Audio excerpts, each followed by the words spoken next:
Hi people, how are you? Hope you're doing great. Today we're going to be talking about A Song of Wraiths and Ruin by Roseanne. And this is the first in a duology, if I'm not wrong. I don't know now if it's a trilogy, I think it was a duology. And yeah, the thing about this book for me it's kind of special because I began reading it when it first was published, and I remember deciding that it wasn't the moment for me to read this book because I wasn't enjoying it as much as I thought I would, and I suspected that maybe it wasn't the right time for me to be reading this book. So I put it apart, and recently I began rereading it, and I'm glad that I stopped reading it the first time because I love it so much now. Now was the right time for me to read this book and to enjoy it and to really appreciate every detail, and yeah, I completely love it. We're going to be following two main characters. We are going to have two main point of view. We're going to be following Malik. Malik, it's like he's a refugee. He's running away with his two sisters, and when he arrives where he wants to go, he kind of gets ambushed by a god, a deity, and he's given like this impossible choice that at the beginning it's not so impossible. He is told that if he wants to recover his little sister, he has to kill the princess Karina. So at the beginning of the book, he says yes, of course, because he doesn't know this person. He has this idea of who this person, this princess is, and being from a place where they are struggling and everything is going to the capital, to this place where Karina resides, he kind of sees her like, not exactly like, but kind of an enemy. So he doesn't think twice, and he says, yes, I'm going to do that. I'm going to kill her in order to free my sister.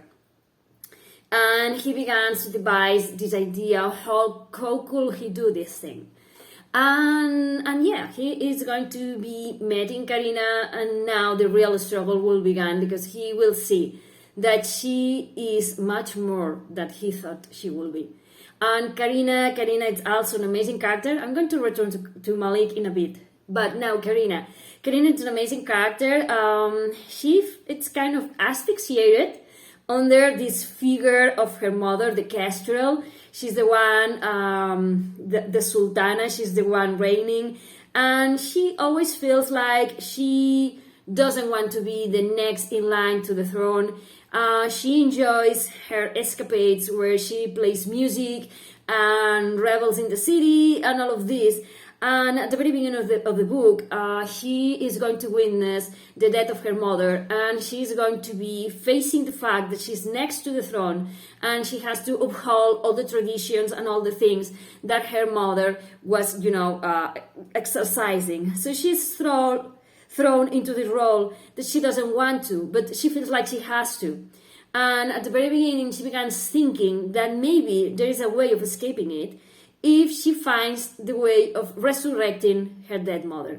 Because this magical book has fallen into her hands, and it has like this recipe for resurrecting someone. So she begins to devise her own idea, her own plan of how she's going to, to go about it. And the thing is that she needs the heart of a king. So it's going to be like this big competition kind of thing. And she gives the idea that the person who wins the competition is going to marry her and become the king. And yeah, you're guessing right. Malik is going to enter this competition, and she's going to be struggling because, it was hard to think that she was going to be the one to kill somebody, to get the heart, to resurrect her mother. But now that she begins to see Malik as a person and to discover who he is inside, she's going to be thinking, I can do that, can I? And I love it because it's not like enemies to lovers, but more like people who don't know each other and come to know each other and come to realize that the other person has his flaws but also his virtues, and it's someone who's different, and they began to like each other and not wanting to because they have their machinations and their ideas of what they have to do colliding with who the other person is, and I love that. And yeah, there's so many things about this book that I love. For instance, as someone who has high functioning anxiety, having a character like Malik who has anxiety, has panic attacks, during the book, there's lots of times in which he tells himself, stay present, focus, breathe, relax. And for me, it was very nice to have a character like him because it kind of grounds me in a way, having this representation of the things that people with anxiety go through. And also, this idea from when he was a kid, he has always been told that the demons, the rights, the things, the voices that he sees or hears are not real. It's all in your head. It kind of rings a bell, and you can relate to that. This idea that you have to hide the different voices that you have inside your head. Maybe you don't have like demons per se, but when you have anxiety, you have these voices that tell you that you are enough, or you're going to fail, or whatever. So yeah, I think it's very relatable to have a character like Malik, who is not a hero and is struggling. And when the other champions in this kind of tournament are telling him to go out with them, to go for a drink or something, you can see him struggling because it's not an scenario in which he's confident or wants to, because he also has like social anxiety and he wants to be left alone, and I think he's a very relatable character to those of us who have like anxiety or different mental health troubles, and he's like very approachable in that sense. And also Karina presents herself with migraines, which I also suffer from. So yeah, for me it was amazing to have this representation here. And I did love what the author did with the migraines here and what do they really mean. And obviously she's going to get migraines when she's stressed, but it has like a deeper meaning that you're going to discover towards the end of the book. And this is something that I completely love, how she spin that into the story. And yeah, I love to have these two characters who are like normal people.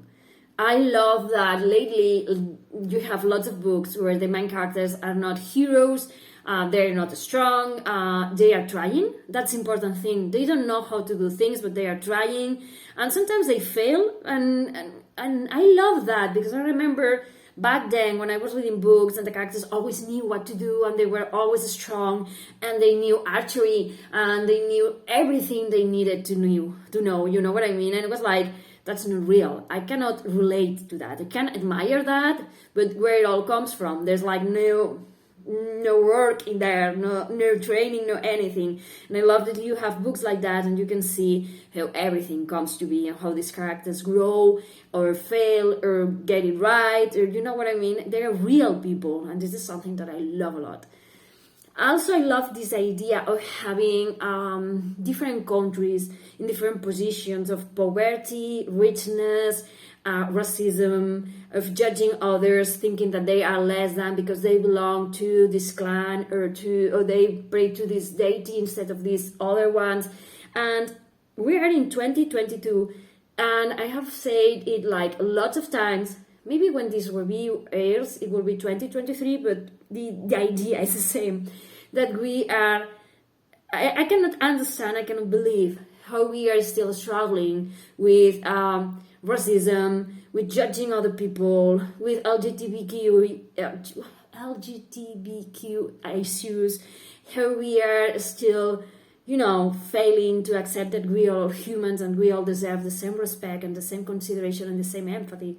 So I like having books like this one that makes you think like long and hard about how we treat those who are different and those who come from other cultures and prejudices and things like that. And I think this kind of books really help to highlight like bigger issues that maybe we don't consider from, especially if we are white, we might not see those things. And I think it's nice to have this kind of books that open your mind and I think makes your world bigger in. And yeah, I'm very glad that I did pick this book when I did, because I love it to bits. I love the writing, I love the story, I love the plot, I love the development of the characters, how much they change in front of your eyes. And it feels like you're not reading a book, that you're like listening to this storytelling. Also, talking about storytelling, I love the importance that's given to storytellers and people who tell stories. And stories to pass the time, stories to enlighten certain things, stories to keep certain knowledge alive, all these kind of things. I did love to have this in this book. And yeah, the characters, as I say, for me were amazing. They're well alive. I love that they have flaws. I love that they have mental issues, health issues. I love that they are trying to escape this idea that other people have of them. I love that Malik, he's always been told like he's not enough, that he has to pretend to be something else than what he is. And I love how far he comes. I also love Karina, how, she finds her footing. And there's lots of revelations about her, especially towards the end. And I really want to know more about that character, about all the things that surround her. She's an amazing character.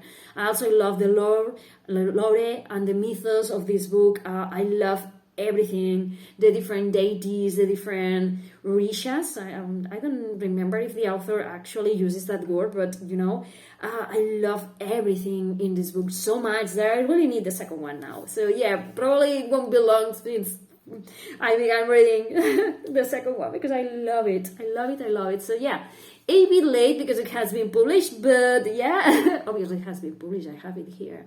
But I mean, it's not like a new book from this year, but I do recommend this one to you because it's an amazing read, solid characters, amazing storytelling, and yeah, pick this one up. Thank you for watching. Bye.